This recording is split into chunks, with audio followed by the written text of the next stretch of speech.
नमस्कार learners, mathematics की classes में आप सबका स्वागत है। 12th मैथमेटिक्स में आज अपन बात करते हैं सारणिक डिटरमिनेंट की। बहुत अच्छा और बहुत इंपॉर्टेंट टॉपिक है। डिटरमिनेंट की अगर अपन बात करें तो डिटरमिनेंट जो होता है एक तरह से मैट्रिक्स की ही अपर फॉर्म है। मतलब एक तरह से यूँ समझो कि मैट्रिक्स से ही जनरेट हुआ है।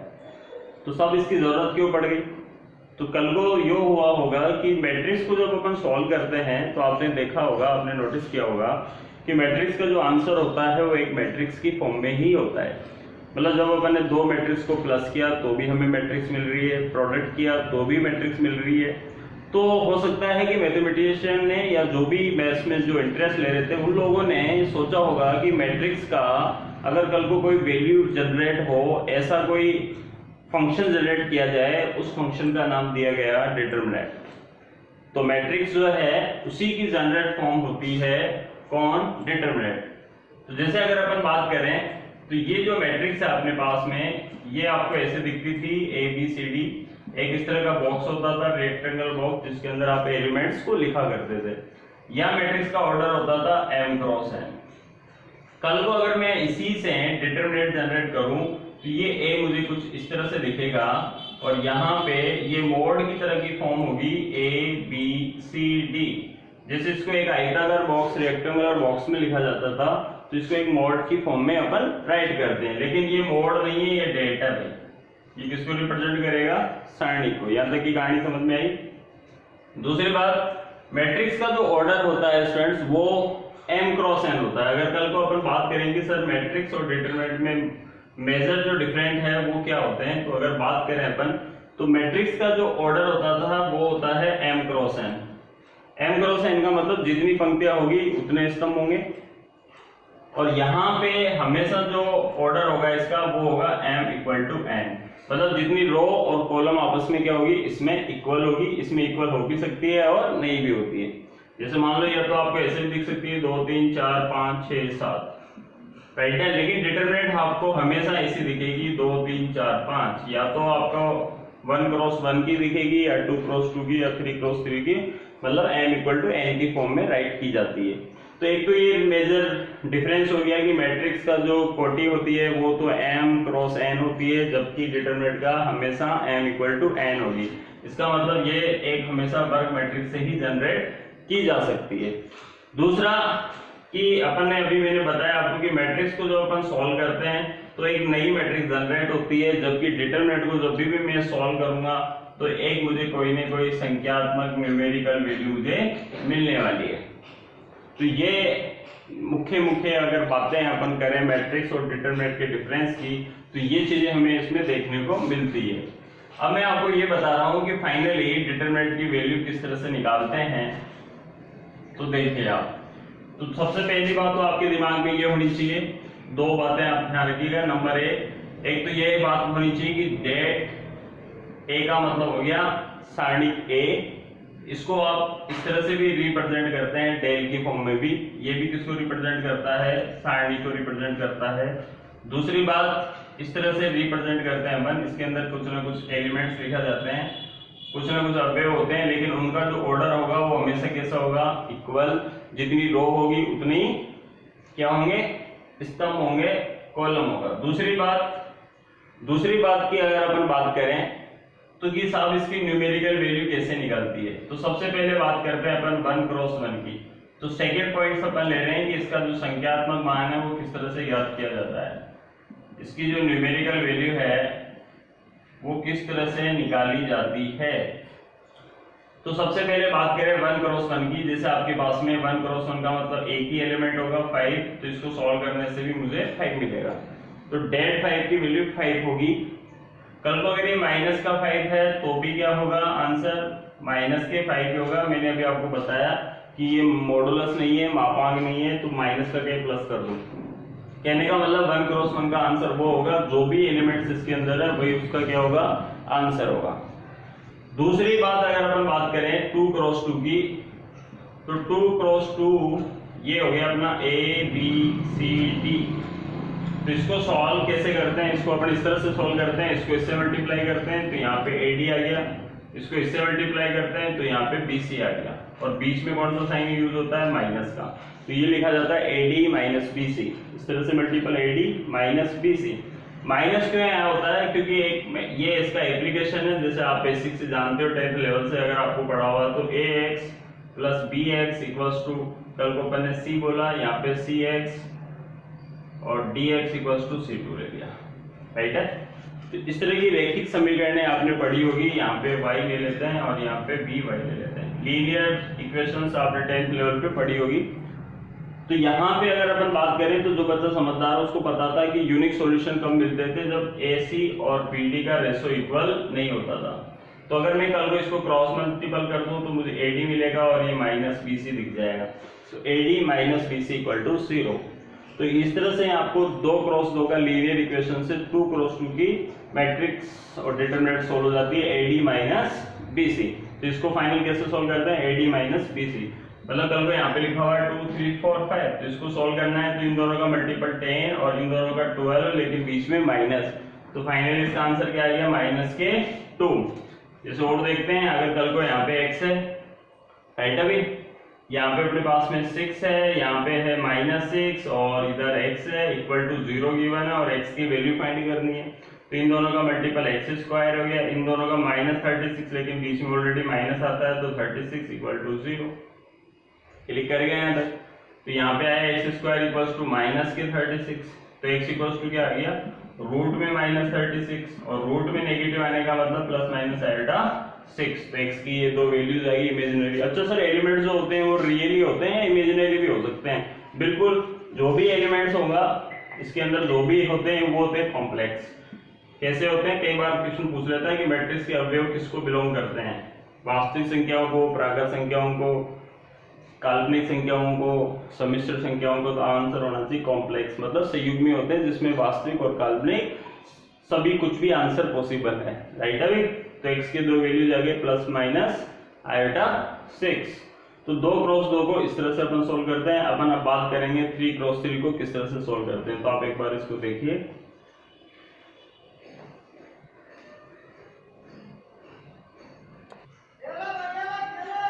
तो अपन बात करते हैं 3 क्रॉस 3 की।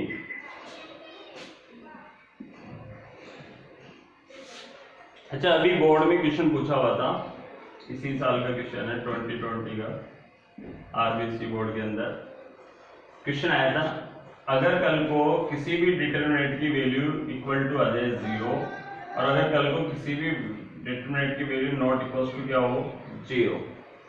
अगर नॉट इक्वल्स टू 0 मैट्रिक्स होती है तो इसको बोलते हैं अपन व्युत्क्रमणीय, व्युत्क्रमणीय मैट्रिक्स, और इसको बोलते हैं अपन अव्युत्क्रमणीय मैट्रिक्स।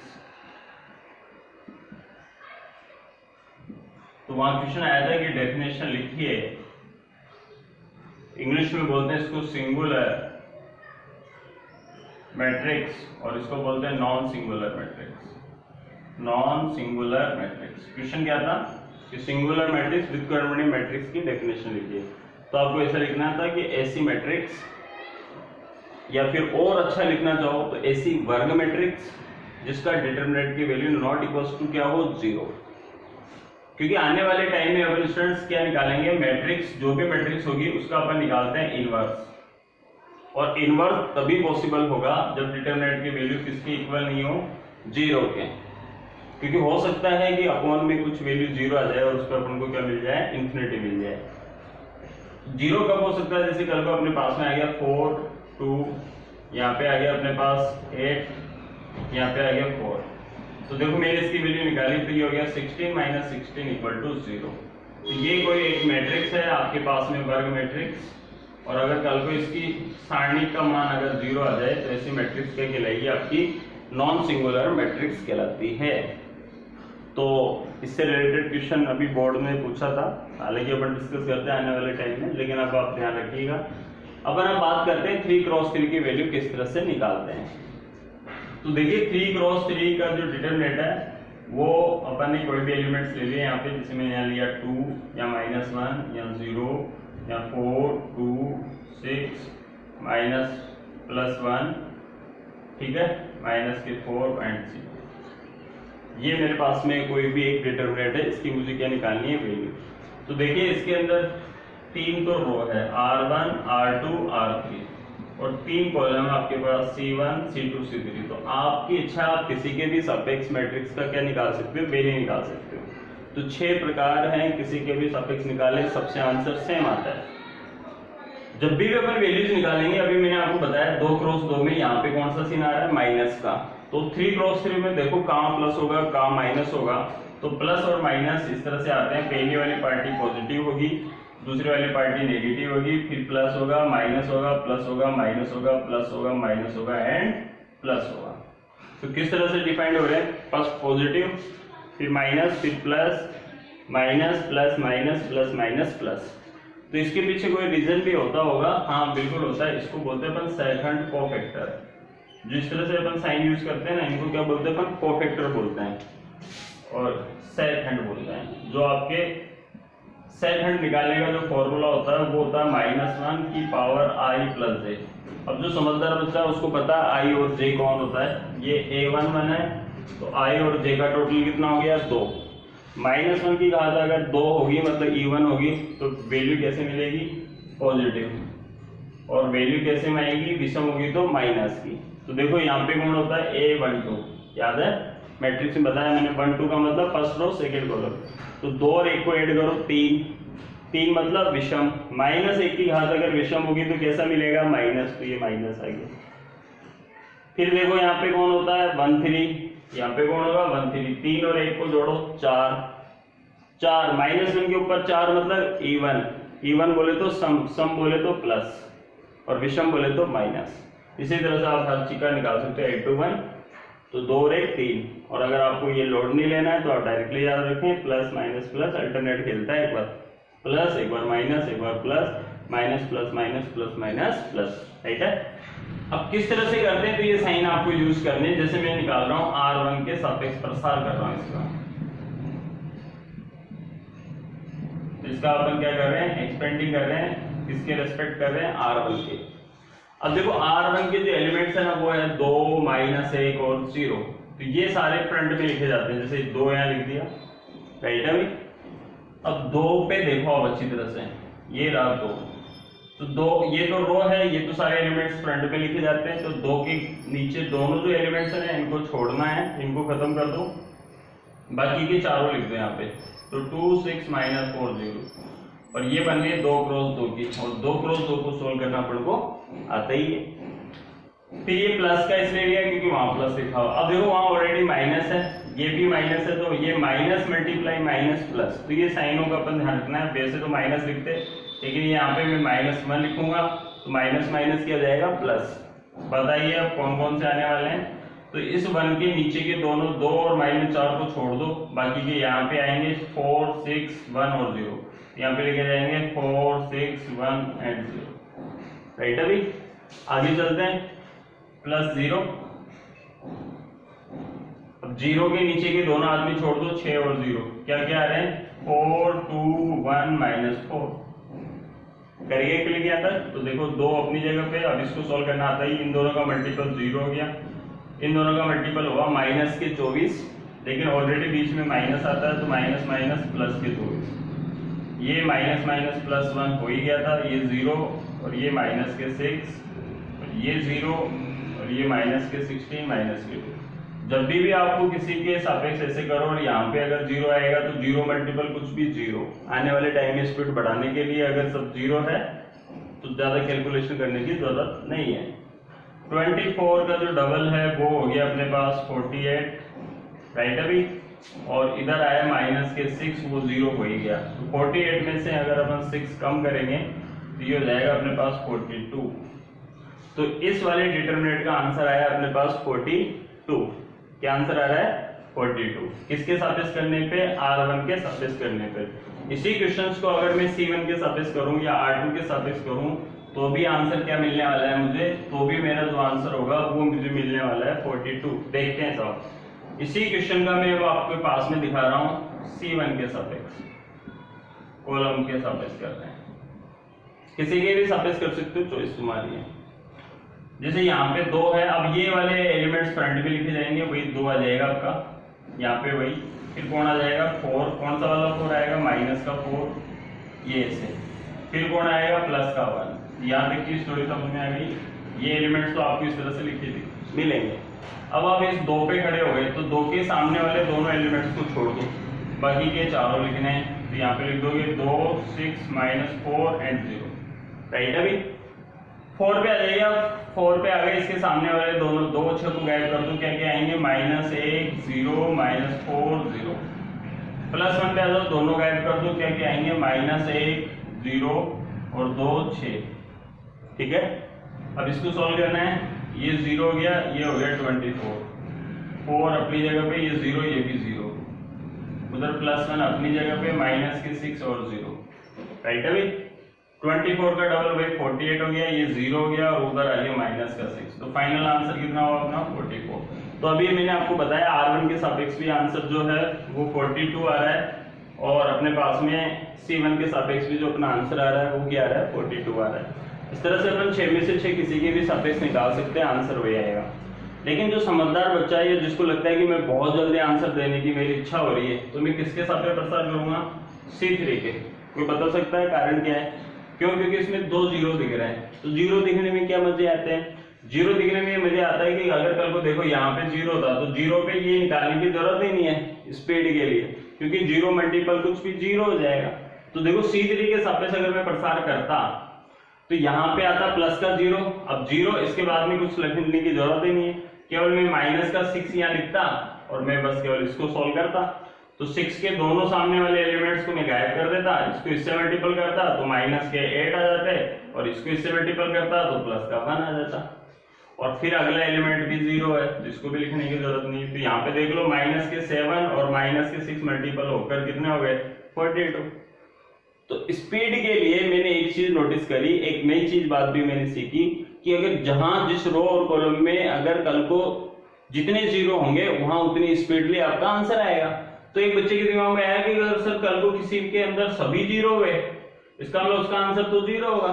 बिल्कुल सही सोच रहा है, अगर कोई ऐसा सोच रहा तो बिल्कुल, क्योंकि ये फ्रंट में है, यहाँ पे 0 आएगा, यहाँ 0, यहाँ 0, बीच में कुछ भी आए 0 मल्टीपल कुछ भी 0। इसका मतलब अगर आपको स्पीडली आंसर देना है तो 2 एलिमेंट्स अगर जहां आपको 0 दिख जाए उसके सापेक्ष आप प्रसार करें, उससे थोड़ी सी आपकी स्पीड बढ़ेगी।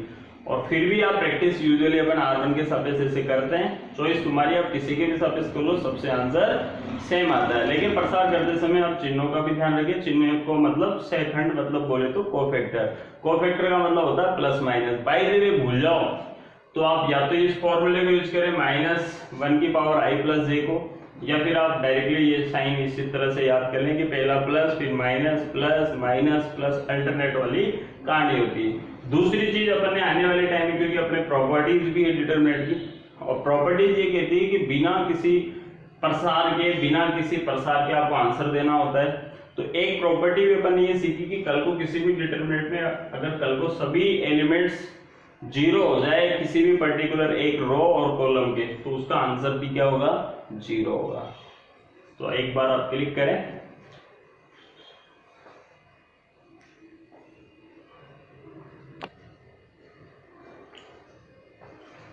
तो बात कर रहे थे अपन 3 क्रॉस 3 की। एक और दिखा देता हूं मैं आपको प्रैक्टिस के लिए, जिनके समझ में नहीं आया वापस देखिए।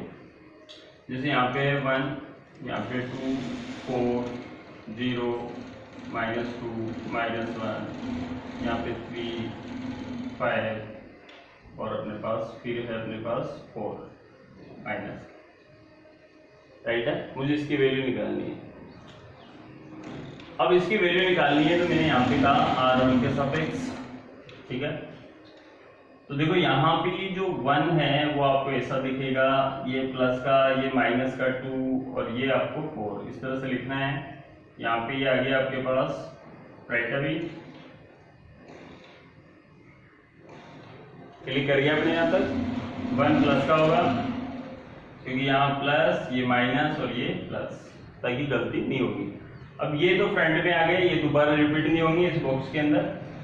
अब आपके पास ये बचे, एक पे हो तो इसके नीचे के दोनों को छोड़ दो, हटा दो, मतलब ये बाकी के दोनों लिख दो ऐसे। फिर आपकी बहुत अच्छी प्रैक्टिस हो जाती है तो आप डायरेक्ट भी कर सकते हो। चॉइस हमारी है। फिर 2 पे आ जाते हैं, 2 के नीचे के दोनों आदमी छोड़ दो, ये लिख दो 0 -1 3 -4। 4 पे आ जाओ, 4 के नीचे के दोनों छोड़ दो, ये चारों आदमी लिख दो, ये जाएगा अपने पास 0 -2 3 and 5। राइट है यहाँ तक। अब बात करें अपन इसको सॉल्व करने की, तो देखो इसको इससे मल्टीपल 8 हो गया, इसको इससे माइनस का 5 लेकिन प्लस का 5, बीच में माइनस आता है, माइनस माइनस प्लस। 2 पे आ जाओ, ये भाई साहब 0 हो गए, ये प्लस के 3 आ गए, वो भी 0 हो गए, प्लस के 6 आ गए। बात करें तो ये 13 हो गए, ये 6 हो गए और ये 24 हो गए। राइट अभी, तो 24 में से 6 कम करेंगे अपने पास तो 18 आ गए, तो 18 + 13 तो अपने पास में आ गया 31 आंसर आ गया। अगर मैं किसी के भी साथ आंसर करूंगा तो आंसर कितना आएगा, 31 आएगा। क्लियर है यहाँ तक।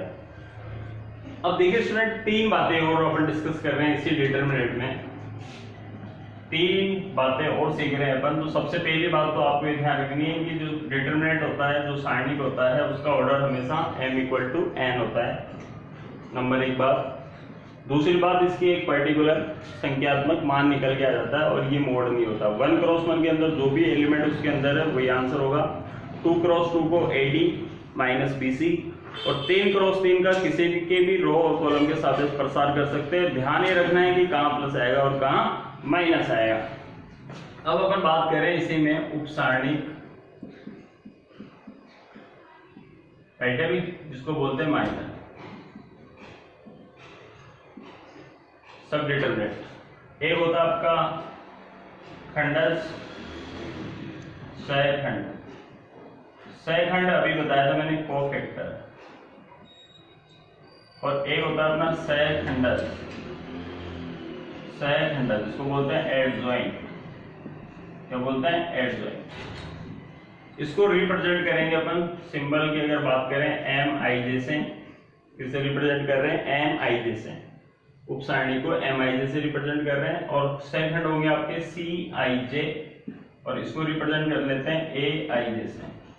सहखंड एडजॉइंट, सहखंड कोफैक्टर CIJ और उपसारणी हो गई आपकी MIJ। राइट अभी, तो तीनों चीजें में क्या स्टोरी है, क्या रिलेशन है, वो अपन देखते हैं। थोड़ा बारीक बारीक सा डिफरेंस है। तो सपोज ये मैंने आपके सामने कोई भी डे लिखा, यहाँ पे 1 2 3 4, ध्यान रखिएगा सब डिटरमिनेंट के निकलेंगे। ये डेल है, सारणिक है, पता कैसे चलेगा, इससे सिंबल से पता चल जाएगा आपको। अब अगर आपसे कोई कह रहा है कि M11 = बताएं, तो इस M11 को ऐसे भी लिख सकते हो, 1 का उपसारणिक। कितने बच्चे समझ गए, सही बोल रहा हूं, 1 का उपसारणिक। राइट है भाई, 1, क्योंकि M11 का मतलब ये, इस 1 का क्या बताना है आपको, माइनर बताना है। तो माइनर ऑफ 1 माइनर ऑफ 1। तो M1 का उपसारणी का मतलब होता है कि 1 पे खड़े हो गए, ये गायब, ये नीचे का गायब, तो आंसर आ गया अपने पास 4। क्या आंसर आ गया, 4। वापस से 1 पे खड़े जाओ, इसके सामने वाला गायब, ये गायब, तो आंसर कितना आया, 4 आ गया साहब। तो 1 2 3 4 की स्टोरी थी। अगर कल को तुमसे कोई M12 पूछता, क्या पूछता, M12 का मतलब इस वाली पार्टी का, तो बताओ कौन आएगा। तो ये गायब हो गया, ये गायब हो गया, कौन आ गया, ये गायब हो गया, ये गायब हो गया, कौन आ गया, 3। तो आंसर कितना हो गया, 3। वापस से 2 पे खड़े हो गए, ये गायब, ये गायब, तो आंसर कितना आया, 3। अगर कल को कोई तुमसे इसी क्वेश्चन में M21 पूछ लेता, तो 3 पे खड़े हो जाते, ये गायब, आपका आंसर आ जाता 2। अगर कल को तुमसे इसी क्वेश्चन में M22 पूछ लेता, तो M22 का मतलब 4, ये गायब, 1 आ जाता। तो ये है आपने उपसारणिक माइनर। इन्हीं ही उपसारणिक माइनर के आगे अगर मैं कोफैक्टर का फॉर्मूला मैंने बताया आपको, -1 की पावर I + j, अगर मैं कल को इन्हीं के आगे प्लस और माइनस के साइन अगर मैं यूज करता हूं, तो उसको बोलते हैं सेकंड कोफैक्टर। राइट है। तो अगर इसको रिप्रेजेंट करेंगे C11, तो देखो यहाँ पे 1 और 1 कितने होते हैं, 2 मतलब सम मतलब प्लस के 4। फिर आ गया C12, कितना आ रहा है, 3। अच्छा, इसका मतलब सर जो उपसारणिक हो गए उसी के आगे प्लस और माइनस लगा देते हैं हम, तो सेकंड आ जाते हैं। बिल्कुल। तो कल को मुझे अगर सेकंड पूछता है तो मुझे उपसारणिक के आगे प्लस माइनस लगाना है। हाँ, ये बात कर रहे हैं अपन। तो 2 और 1 3 मतलब विषम मतलब -3।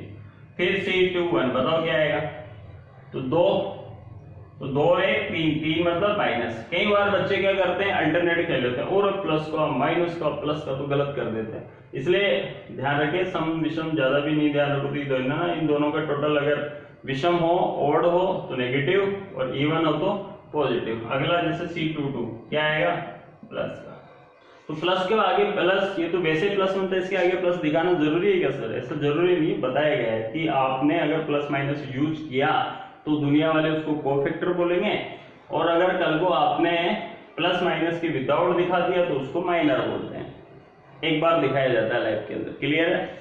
इसी के बाद में अगर अपन बात करें एडजॉइंट की, तो एडजॉइंट की स्टोरी क्या है? एडजॉइंट ये कहता है कि जो आपने CIJ निकाले हैं, जो भी आपने CIJ निकाले हैं, जो भी आपके सेकंड है, तो जो CIJ से जो मैट्रिक्स जनरेट होगी उसका अगर अपन ट्रांसपोज कर देते हैं, क्या कर देते हैं ट्रांसपोज, उम्मीद है मैट्रिक्स में मैंने आपको ट्रांसपोज परिवर्तन बता रखा है, तो CIJ वाले मैट्रिक्स का अगर मैं ट्रांसपोज कर देता हूं तो उसको मुझे बोलते हैं, इसको क्या बोलते हैं एडजॉइंट, क्या बोलते हैं एडजॉइंट सेकंडस बोलते हैं।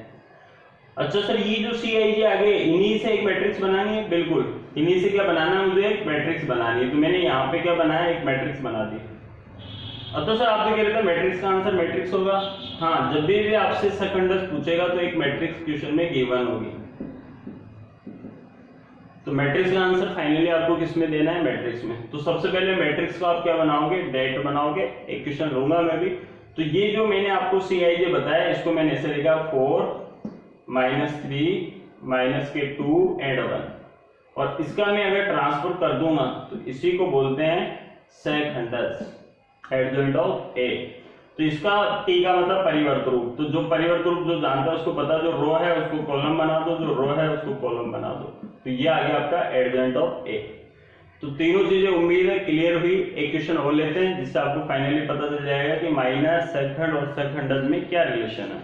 क्वेश्चन आपसे पेपर के अंदर एडजॉइंट का पूछेगा बोर्ड के पॉइंट ऑफ व्यू से, तो क्या पूछेगा, कोई भी एक मैट्रिक्स गिवन होगी, अच्छा मैट्रिक्स गिवन होगी क्या, हाँ मैट्रिक्स गिवन होगी, तभी तो फाइनल आंसर भी किसमें मिल रहा है मैट्रिक्स में।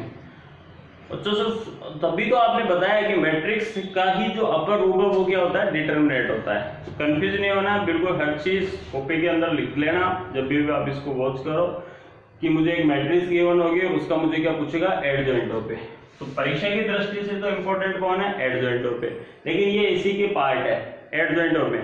तो सिंपल से कहानी, कोई भी मुझे मैट्रिक्स गिवन होगी उसको मैं पहले सारणी में लिखूंगा, ठीक है साहब, फिर उसके मैं क्या निकालूंगा डायरेक्ट, माइनर की जगह डायरेक्ट ही निकालूंगा, क्योंकि माइनर के आगे प्लस माइनस लगाते हैं उन्हीं को क्या बोलते हैं अपन सेकंड बोल लेते हैं। और अगर मैं कल को इसका ट्रांसपोज कर दूं तो उससे जो बनने वाली मैट्रिक्स होगी वही उसका मुझे क्या कहलाएगी सेकंडस कहलाएगी। तो आप एक बार देखिए इसका स्क्रीनशॉट लो।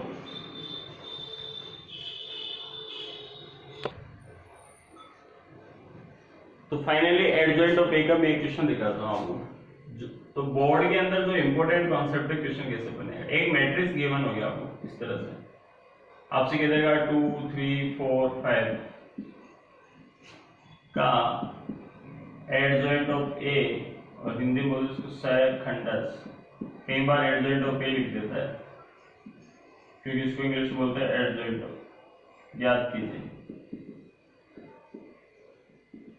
तो आपसे क्या पूछ रहा है एडजॉइंट ऑफ A पूछ रहा है, किस तरह से निकालेंगे वो देखिए। अब आपको पता होना चाहिए एडजॉइंट ऑफ A का नाम सुनते हुए अपने दिमाग में रहना चाहिए कि जो CIJ आएगा उसका जो ट्रांसपोज होगा उसी को क्या बोलते हैं एडजॉइंट ऑफ A बोलते हैं। और इस CIJ को कोई बार लगभग जो है वो AIJ भी बोलते हैं इसका ट्रांसपोज, या इसी को कई बार BT भी बोलते हैं। BT मतलब कोई भी न्यू मैट्रिक्स होगी उसको B नाम दे देते हैं उसका ट्रांसपोज। ये कोई खास बातें नहीं है, जो भी आप बोलना चाहो वो बोल सकते हो। सबसे पहली बात है कि जो भी क्वेश्चन आपको दे रखा होगा उसको किस में लिखोगे डिटरमिनेंट में 2 3 4 5। पहला काम तो ये है, इसका आप क्या बना लें मैट्रिक्स का डिटरमिनेंट बना दे। इसका मतलब जब भी आपसे एडजॉइंट ऑफ A पूछेगा उसका ऑर्डर हमेशा कैसा होगा स्क्वायर में होगा, राइट है। दूसरी बात, अब आप यहां पे निकाल रहे हो, क्या निकाल रहे हो सबके कोफैक्टर निकाल रहे हो, तो आप C11 बोलते हो। इस C11 को आप अगर पूरा लिखना चाहो तो आप लिखोगे 2 का सेकंड, 2 का सेकंड, इस तरह भी लिख सकते हो, कोफैक्टर ऑफ 2। तो चॉइस तुम्हारी है। अब 2 का मतलब है इस 2 पे खड़े हो जाओ, देखो 2 के सामने वाले को गायब कर दो, नीचे वाले को गायब कर दो, 5 लिख दो। तो ये जो मैंने 5 लिखा ना ये माइनर है, और अगर मैं कल को इसके आगे प्लस माइनस लगा देता हूं तो उसी को दुनिया वाले कोफैक्टर बोलते हैं। उसी को क्या बोलते हैं? कोफैक्टर। तो उम्मीद है आपको स्टोरी धीरे धीरे समझ में आ रही है। तो 5 आ गया। अब यहाँ देखो 1 और 1 कितने होते हैं? 2। 2 मतलब सम मतलब प्लस, 2 मतलब इवन मतलब पॉजिटिव। क्लियर है? अगला देखो C12, अब डायरेक्ट लिख रहे हैं C12 का मतलब इसकी बात चल रही है, ये गायब ये गायब, क्या आंसर आया? 4। बताओ कौन सा वाला साइन यूज होगा? तो 2 और 1 3, 3 मतलब विषम, विषम मतलब माइनस। अगला जाओ C21, तो C21 क्या जाएगा? C21 का मतलब 4 वैसा, ये गायब ये गायब, 3 आ गया। साइन बोलो 2 और 1 3, ध्यान रखिएगा और कॉन्फिडेंट में बच्चे प्लस माइनस प्लस नहीं करना है, इधर देखना है 2 और 1, 2 और 1 3, 3 मतलब विषम। अगला C22, 5 पे आ जाओ, ये गायब 2 वैसा हुआ है, और कैसे आएंगे? प्लस के आगे भले आप प्लस लगाओ या नहीं लिखाओ कोई इशू नहीं। अब ये अगर आपको पता है तो आपने एक मैट्रिक्स बना ली इससे, उसका नाम दे रहे हैं अपन Cij। एक न्यू मैट्रिक्स बनती है, इसलिए बहुत सारे बच्चे उसको बी भी बोल देते हैं बुक में, जैसे कि एक बार बी मिल जाएगा किसी बुक में, Aij मिल जाएगा किसी में, Cij मिल जाएगा, वो कोई इशू नहीं है, कॉपी चेक करने वाला सबको पता रहेगा। तो ये लिखते समय भी आप ध्यान रखें 5, फिर इस 4 को यहाँ नहीं लिखना, जहां से आया है 1 2 की जगह लिखना है 3 और 2, ये Cij जाएगा। अगर मैं कल को ये Cij का ट्रांसपोज कर दूं तो इससे बनने वाली जो पार्टी है ना वो क्या कहलाएगी? वही एडजॉइंट ऑफ ए कहलाएगी। तो ये आया अपने पास 5 4, जो रो है ना उसको कॉलम में बना दिया, ये आपका आंसर आ गया एडजॉइंट ऑफ ए का, राइट है? इसी को बोलते हैं एडजॉइंट ऑफ ए। तो 2 क्रॉस 2 का एडजॉइंट ऑफ निकालने की ट्रिक भी होती है, या आप यूं समझ लो कि मैं देखते हैं आंसर बता भी सकता हूं। तो उस ट्रिक का नाम क्या है? आप पहले तो आपका आंसर देखो, आंसर में आपको देखने का मिलेगा कि ये मेरे पास में 2 5 था, और यहां भी मेरे पास में 2 5 ही आ रहे हैं, बस चेंजेस आ रहे हैं। इसका मतलब ये वाली पार्टी के चेंज हो जाएगा, यहाँ 5 आ जाएगा, यहाँ 2 आ जाएगा, राइट है? तो ये दोनों आपस में बदल जाएंगे, इंटरचेंज हो जाएंगे। फिर ये देखो 3 जैसा है वैसा ही 3 है, 4 जैसा है वैसा ही 4 है, लेकिन दोनों प्लस के हैं, यहाँ दोनों माइनस के, मतलब इधर वाली पार्टी के क्या चेंज होंगे? साइन चेंज हो जाएंगे। ये प्लस का है तो माइनस, माइनस का है तो प्लस, तो दोनों प्लस के हैं तो दोनों माइनस के होंगे। तो ट्रिक क्या कहती है? ट्रिक आपसे ये बोलेगी, अगर अपन बात करें किसकी? एडजॉइंट ऑफ ए की, तो उसको डायरेक्ट निकालने की जो ट्रिक है 2 क्रॉस 2 की, वो ट्रिक क्या होगी? कल को ये ABCD है, अगर मुझे कल को इसका एडजॉइंट ऑफ ए निकालना है तो डायरेक्टली मेरा जो आंसर होगा वो क्या होगा? तो मैं इन दोनों को तो बदल दूंगा, तो यहाँ पे मैं नाम दे रहा हूँ कि इनको तो क्या करना है? इंटरचेंज करना है साहब। तो इंटरचेंज का मतलब ये हो जाएगा DA, राइट है भाई? ये दोनों बदल गए, ऊपर नीचे हो गए, और इनके क्या करना है? साइन चेंज करना है। तो इनके क्या करना है? साइन चेंज का मतलब होता है चिन्ह बदलना है, प्लस का हो तो माइनस, तो ये दोनों प्लस के हैं तो माइनस के जाएंगे। तो आप इस तरह से 2 क्रॉस 2 का एडजॉइंट ऑफ ए डायरेक्टली बता सकते हैं। अच्छा सर बोर्ड में भी कर सकते हैं? नहीं, बोर्ड में आपको बिल्कुल ऐसे ही करना है जैसे आपको सिखाया गया है, या आप कंपटीशन वगैरह में यूज कर सकते हो, या बोर्ड में बाय द वे अगर क्वेश्चन का मार्क्स जो है वो 1 मार्क्स का ही है तो आप फॉर्मूला लिख के डायरेक्टली दिखा सकते हो, वहां दौड़ेगा। तो क्या करा अपन ने? इन दोनों को चेंजेस और इन दोनों के साइन चेंज कर देते हैं। कुल मिला के एडजॉइंट ऑफ ए क्या है? एडजॉइंट ऑफ ए कोई खतरनाक चीज नहीं है। एडजॉइंट ऑफ ए का मतलब होता है कि जो भी मैट्रिक्स आपको गिवन है उसके पहले तो डिटरमिनेंट में लिखेंगे, सबके Cij निकालेंगे, उसका जो भी Cij वाली मैट्रिक्स बनेगी उसका ट्रांसपोज कर देंगे, परिवर्त कर देंगे, उससे बनने वाली जो न्यू मैट्रिक्स जनरेट होगी उसी को दुनिया वाले एडजॉइंट ऑफ ए सेकंडस बोलते हैं।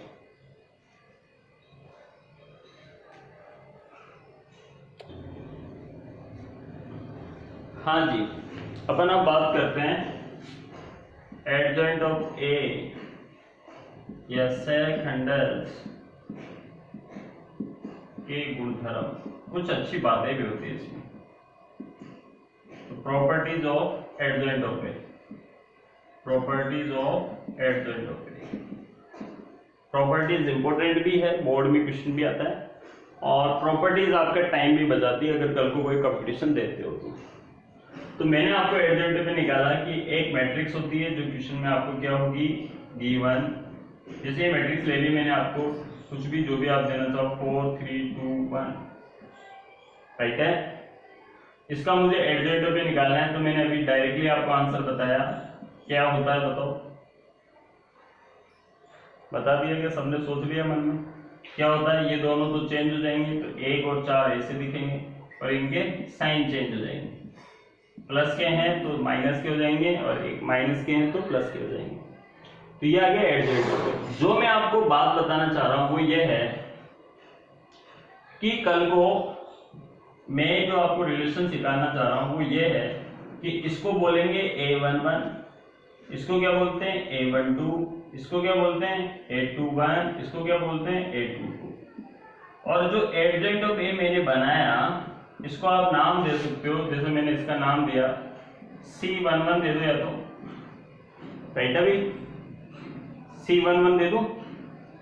क्या बोला मैंने यहाँ पे C11, ये जो वाली पार्टी आई C12, C21 और C22, जो भी आए उसका आपने क्या किया होगा ट्रांसपोज, तो आपको C12 यहाँ मिलेगा, C21 यहाँ मिलेगा और C22 यहाँ मिलेगा।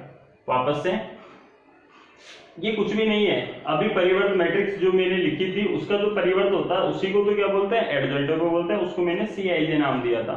आप इसकी जगह कुछ भी नाम दे सकते हो जो आपकी इच्छा हो, आप इसको ये भी लिख सकते हो A11, राइट है, यहाँ A12, A21, A22, जो भी आपकी इच्छा हो वो नाम दे सकते हो। कुल मिला के परिवर्त करके नाम देना है, ऐसे मत लिख देना C11 C12 का परिवर्त आएगा। तो देखो जो रो है उसको किसमें बदल दिया, कॉलम में। अब मैं दोनों को आपस में क्या कर रहा हूँ, प्रोडक्ट, दोनों को मल्टीप्लाई कर रहा हूँ। तो दोनों को मल्टीप्लाई करने का मतलब इन दोनों का मल्टीप्लाई, राइट है भाई, बिल्कुल। इसका मतलब मैं ये कहना चाह रहा हूँ कि मैं ए को और एडजॉइंट ऑफ ए को क्या कर रहा हूँ आपस में मल्टीप्लाई कर रहा हूँ। तो मैं ये देख रहा हूँ कि इक्वल टू मुझे क्या मिलने वाला है, और इसी के ऊपर मैं आपसे डिस्कस कर रहा हूँ कि ए डॉट एडजॉइंट ऑफ ए किसके इक्वल होता है। तो मैंने दोनों का मल्टीपल किया, क्योंकि अभी मेरे पास ऊपर प्रैक्टिकल क्वेश्चन भी है, तो मैंने कहा मल्टीप्लाई मुझे आता है मैट्रिक्स, इसलिए कहते हैं कि मैट्रिक्स का मल्टीपल बहुत इंपॉर्टेंट है, जगह जगह काम आ रहा है। 4 1 से मल्टीपल हुआ साहब, 4 आ गया, 4 लिख देता हूँ। 3 2 से मल्टीपल हुआ, माइनस के 6 आ गए, राइट है। 4 3 से गुणा हुआ, माइनस के 12 आए। 3 4 से गुणा हुआ, प्लस के 12 आए। 2 1 से गुणा हुआ, 2 आया। 1 इससे हुआ, माइनस के 2 आया। 2 3 से हुआ, माइनस के 6 आया, और यहाँ पे आया प्लस का 4, राइट है। तो फाइनली मुझे क्या मिला, माइनस के 2 मिला, 0 मिला, 0 मिला, माइनस के 2 मिला। तो ये आया सब, और इसके अंदर बहुत, कहने का मतलब बहुत रिसर्च छिपा हुआ है। माइनस के 2 0 0 माइनस के 2, किसी बच्चे ने कहा कि माइनस के 2 कॉमन ले लो, तो 1 0 0 1, क्या खतरनाक बात बोली, माइनस 2 कॉमन ले लिया। याद है किसी को, मैंने आपको बताया था अचर गुणन, इस माइनस 2 को वापस अंदर ले जाओ, माइनस 2 0 0 माइनस 2, ये और ये बात एक ही है। अच्छा, किसी बच्चे ने क्लिक करा कि ये तो इकाई मैट्रिक्स बन गए सर, आइडेंटिटी मैट्रिक्स बन गए। बिल्कुल, ये आइडेंटिटी मैट्रिक्स बन गए। इसका मतलब मैं इसको क्या लिख सकता हूँ, माइनस के 2i। अब पूरी कहानी में ये वाला प्राणी कि माइनस 2 कौन है, अगर आप ध्यान से देखो तो जो डेल है आपका, अगर मैं इसको डेल में लिखूं, जो भी क्वेश्चन आपका 4 3 2 1, तो देखो 4 मल्टीप्लाई माइनस 6 माइनस 2, इसको मतलब माइनस 2 कौन है, माइनस 2 जो है वो डिटरमिनेंट की वैल्यू है, तो मैं इसको डिटरमिनेंट की वैल्यू मल्टीप्लाई आई लिख सकता हूं। तो फाइनली मैंने आपको ये बताने की कोशिश करी कि ए डॉट एडजॉइंट ऑफ जो ए होता है वो होता है वैल्यू ऑफ डिटरमिनेंट मल्टीप्लाई में आई। अगर कल को इसका ऑर्डर 2 है तो यहाँ 2 आ जाएगा, अगर इसका ऑर्डर 3 है तो यहाँ पे 3 आ जाएगा। तो ये इंपॉर्टेंट रिजल्ट है कि मैट्रिक्स और उसका एडजॉइंट ऑफ ए का जो प्रोडक्ट होता है वो किसके इक्वल होता है, वैल्यू ऑफ डिटरमिनेंट और I2 के इक्वल होता है। तो जो मैंने आपको बताया उसी से मैं अगर आगे की कड़ी अगर ऐड करूं, क्योंकि बोर्ड अपना गरीब बोर्ड है बेचारा, तुम्हारी तरह ही है, छोटा है गरीब का मतलब। अभी अपन क्या है कि टेक्निकल चीजों से ज्यादा फेमिलियर हुए नहीं है, स्मार्ट बोर्ड ऐसा कुछ है नहीं, नॉर्मली आपके लिए काम कर रहे हैं, तो आप थोड़ा सा रुचि लें, इंटरेस्ट लें, आप भी मेहनत करें। ऐसा नहीं कि कोरोना में बिल्कुल सोते रह रहे हो, 6 महीने हो गए। आप यूं सोचे अपने आप को कि आपका 12th का एग्जाम हो या नहीं हो, बस नॉलेज के लिए मुझे पढ़ना है। वैसे पूरा पक्का है कि एग्जाम होगा, क्योंकि बहुत सारी दुनिया के अंदर बहुत सारी महामारी आई, बहुत सारे लोग गए, बहुत सारे लोग, अपन तो वैसे हिंदुस्तान के लोग यूं ही जनरेट करते हैं ऑस्ट्रेलिया, राइट है ना। तो लोड नहीं लेने का, प्रॉब्लम सोल्व हो जाएगी, पढ़ते रहिए। और पढ़ोगे तो लोड भी नहीं लोगे, पढ़ोगे तो क्या है कि उससे माइंड डेवलप होता है, रेशनल होता है, चीजें जो फालतू की आपके माइंड में वो आपके पास में नहीं आएगी। तो मैंने आपको क्या बताया, मैं आपको ये बताना चाह रहा हूं कि जो ए है और जो एडजॉइंट ऑफ ए है, इन दोनों का जो प्रोडक्ट है वो वैल्यू ऑफ डिटरमिनेंट और आई एन के इक्वल होता है। ये इंपॉर्टेंट कहानी मैं आपको बता रहा हूं, नंबर 1। इसी कहानी के बाद में नंबर 2 बात कर रहा हूं, जो मैं इस पे जोर दे रहा था ऐसे लिखने पे। किसी बच्चे ने ये मल्टीप्लाई किया a11 और c11, क्या मल्टीप्लाई कर रहा है,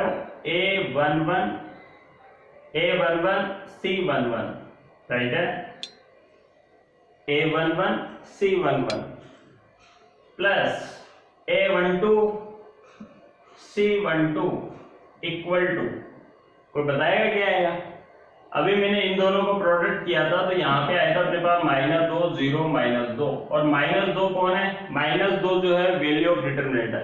इसका मतलब अगर यहाँ a11 कौन है, किसी भी मैट्रिक्स का एलिमेंट हो और उसका उसी के कॉरेस्पॉन्डिंग उसका क्या हो, कोफैक्टर हो, सहखंड हो, दोनों की शक्लें एक जैसे दिख रही हो, तो उसकी वैल्यू हमेशा डिटरमिनेंट के इक्वल आती है, उसकी वैल्यू हमेशा डिटरमिनेंट के इक्वल आती है। कई बार कंपटीशन में पूछा जाता है, किसके इक्वल आती है, वैल्यू ऑफ डिटरमिनेंट के इक्वल आती है, जैसे कि अपन ने प्रैक्टिकल क्वेश्चन में देखा। और अपने दूसरी बात, अगर कल को ये चीज इससे मल्टीपल हुई a11 c21 फिर a12 c22 की जो वैल्यू होगी वो किसके इक्वल आ रही है, 0 के इक्वल वाली पार्टी देखो 0 है। तो अगर कल को ये दोनों व्यक्ति अलग अलग हुए, ये a11 और उसके सापेक्ष कोई दूसरा सहखंड आ रहा है, a12 उसके सापेक्ष कोई दूसरा सहखंड आ रहा है, मतलब ये दोनों दिखने में अलग दिख रहे हैं, तो उसकी वैल्यू हमेशा किसके इक्वल होगी, 0 के इक्वल होगी। किसके इक्वल होगी भाई, 0 के इक्वल होगी। तो 2 इंपॉर्टेंट रिजल्ट ये और एक तीसरा रिजल्ट ये, 3 रिजल्ट अपन ने पढ़ लिए।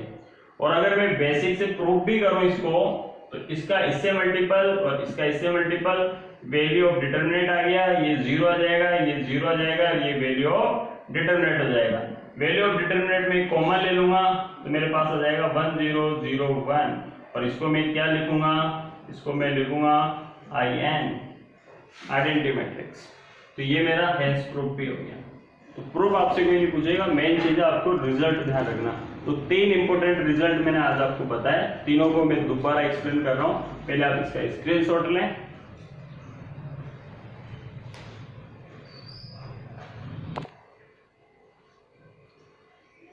तो अपन लोग बात कर रहे हैं एडजॉइंट ऑफ ए की प्रॉपर्टी की, और मैंने आपको 2-3 रिजल्ट इंपॉर्टेंट बताए।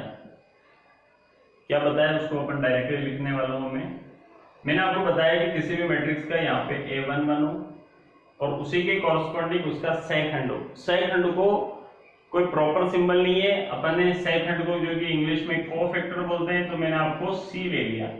तो यहाँ पे मैं आपको दिखा रहा हूँ C11, तो C1 का फीलिंग देख के समझ लेना कि इस a11 का सहखंड है भाई, राइट है भाई।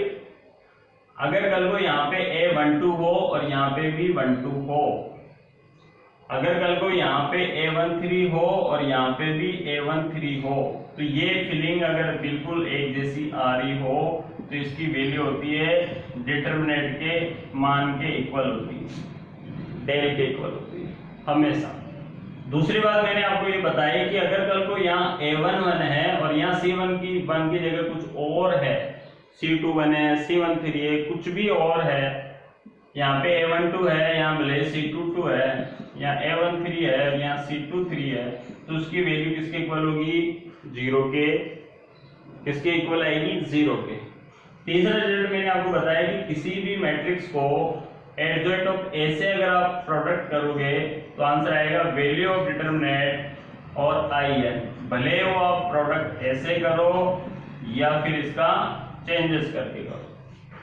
तो ये 3 इंपॉर्टेंट रिजल्ट है जो मैंने आपके सामने डिस्कस किया। किसी भी क्वेश्चंस के लिए आप इसको क्या कर सकते हो, चेक कर सकते हो। जैसे मैं आपको पास में एक क्वेश्चन ले रहा हूं ए 2 क्रॉस 2 का इसलिए ले रहा हूं क्योंकि आप कम टाइम में भी आप इनको चेक करके दिखा सकते हो और कल को कोई कंपटीशन दे रहे हो तो वहां भी आप इसको यूज ले सकते हो। अपने पास में 5 2 -4 और 1 ये है अपने पास में ए और आपको ये तीनों रिजल्ट आपस में चेक करने हैं। तो सबसे पहला काम आपने इसका क्या निकाला, एडजॉइंट ऑफ ए। अब मैंने आपको 2 क्रॉस 2 का डायरेक्ट ट्रिक बता रखी है, बोलो 1 और 5 इनके साइन चेंज, माइनस का 2 और ये देखो माइनस का 4 है तो प्लस का 4, ये आ गया सब एडजॉइंट ऑफ ए। सबसे पहले अगर अपन बात करें तो वैल्यू ऑफ डिटरमिनेंट अगर अपन देखें इस क्वेश्चन की तो हमेशा सारणिक में लिख के मान निकालना भाई। 5 आ गया और ये आ गया अपने पास प्लस के 8 तो ये आ गया 13। वैल्यू ऑफ डिटरमिनेंट कितनी आ गई 13। दूसरे रिजल्ट मैं आपको बता रहा हूं कि ए डॉट एडजॉइंट ऑफ ए जो है, अब जिस बच्चे का डायरेक्ट आंसर आता है रिजल्ट पता है उसको तो उसकी वैल्यू ऑफ डिटरमिनेंट कितनी आ गई 13 और आई एन का मतलब आ जाएगा 1001, राइट है 2 क्रॉस 2 का। तो ये चेक करते हैं ये ऐसा ही कुछ आ रहा है क्या। तो ए की वैल्यू कितनी है 5 2 -4 1, एडजॉइंट ऑफ ए कितना आ रहा है 1 -2 4 5, दोनों का प्रोडक्ट ले रहे हैं। तो देखो 5 को इससे मल्टीपल किया 5 आ गया 5 और 8 हो गए 13। 5 को इससे मल्टीपल किया माइनस के 10 और प्लस के 10 आ गए 0। इधर किया माइनस के 4 प्लस के 4 आ गया 0, माइनस प्लस के 8 और 5 आ गए 13 जितने मैंने कॉमन लिया तो ये आपको ऐसा दिख गया क्या, बिल्कुल दिख गया। बात करते हैं इस वाले रिजल्ट की। तो यहाँ पे देखो ये A11 है, कितने बच्चे समझ गए कि ये A11 है, बिल्कुल सब ये A11 है। और ये कौन है C11 है इसका नाम, क्योंकि ये सेकंड है इसका। प्लस ये कौन है A12 और ये कौन है C12। अगर कल को ये दोनों चीजें का प्रोडक्ट मैंने लिया तो वैल्यू ऑफ डिटरमिनेंट मतलब ये 13 आ रहा है कि नहीं आ रहा, चेक कर लो आप। 5 और 8 13, इसलिए मैंने बोला कि A11 C11 A12 C12 A13 ये 3 क्रॉस 3 के लिए भी वैल्यू ऑफ किसके इक्वल आएगी, डिटरमिनेंट के इक्वल आएगी। और ये कल को अलग अलग है, जैसे कि यहाँ पे देखने को मिल रहा है ये है A11 और ये कौन है, ये है आपका C12। तो ये अगर कल को दोनों अलग आ गए, ये है आपके पास A12 और ये कौन है आपके पास C22, तो वैल्यू ऑफ की वैल्यू क्या आ रही है 0 आ रही है। ये माइनस के 10 है, ये प्लस के 10 है, 0 आ रही है। तो उम्मीद है आपको ये तीनों रिजल्ट समझ में आ गए। तो आप इसका एक बार स्क्रीनशॉट लें।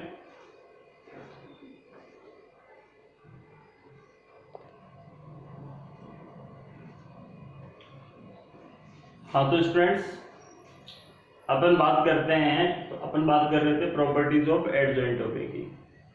तो मैंने आपके सामने मेन इंपॉर्टेंट प्रॉपर्टीज लिखी है, मैं इसको एक्सप्लेन करता हूँ और इसी तरह से अपन इनको क्वेश्चंस के लिए चेक भी कर सकते हैं। और बहुत इंपॉर्टेंट रिजल्ट्स हैं, सीधे सीधे कई बार NDA X group Y group में सीधे सीधे पूछे जाते हैं और ये आपको बोर्ड एग्जाम में तो हेल्प करेंगे, सही कंपटीशन में भी हेल्प करते हैं। ये मैंने अभी आपको प्रूव करके बताया कि ए डॉट एडजॉइंट ऑफ ए किसके इक्वल होता है, वैल्यू ऑफ डिटरमिनेंट और आइडेंटिटी मैट्रिक्स के। इस एन का मतलब यहाँ पे है ऑर्डर, 2 क्रॉस 2 की होगी तो 2 लग जाएगा, 3 क्रॉस 3 की होगी तो 3 लग जाएगा। कुल मिला के क्वेश्चन और उसका जो एडजॉइंट ऑफ ए है दोनों का प्रोडक्ट इसके इक्वल होता है, राइट है। क्वेश्चन के द्वारा अभी अपन ने इसको चेक किया था, प्रूफ भी किया था। आपको डायरेक्ट याद होनी चाहिए, प्रूफ की आवश्यकता नहीं है। दूसरा जो कि बहुत इंपॉर्टेंट रिजल्ट है, सीधा सीधा कई बार बोर्ड एग्जाम में और कंपटीशन में पूछा हुआ है, अगर मैं एडजॉइंट ऑफ ए का वापस से एडजॉइंट ऑफ ए निकालूं तो उसकी जो वैल्यू है वो होगी डिटरमिनेंट के ऊपर n-2, डिटरमिनेंट की पावर n-2 और a का मतलब यहाँ क्वेश्चन से है, वैल्यू ऑफ डिटरमिनेंट आपको निकालना आता ही है। n का मतलब ऑर्डर है, n का मतलब क्या है ऑर्डर। जैसे मैंने आपको ये बताया कि ये आपका क्वेश्चन है a है, क्वेश्चन है 1 2 3 4, ये अपना कौन है ए, तो कितने बच्चों को डायरेक्टली इसका एडजॉइंट ऑफ ए निकालना आ गया, तो यहाँ जाएगा 4a या -2 या -3, राइट है भाई। तो ये आपने एडजॉइंट ऑफ ए निकाला। फिर मैं अगर आपसे कहूँ कि वापस से फिर इसका एडजॉइंट ऑफ ए निकालो, तो ये है एडीजी का एडजॉइंट ऑफ ए, वापस से एडजॉइंट ऑफ ए निकाल रहे हो, तो वही फॉर कॉन्सेप्ट यूज होगा, तो 1 4 यहाँ जाएगा और ये हो जाएगा 2 और 3।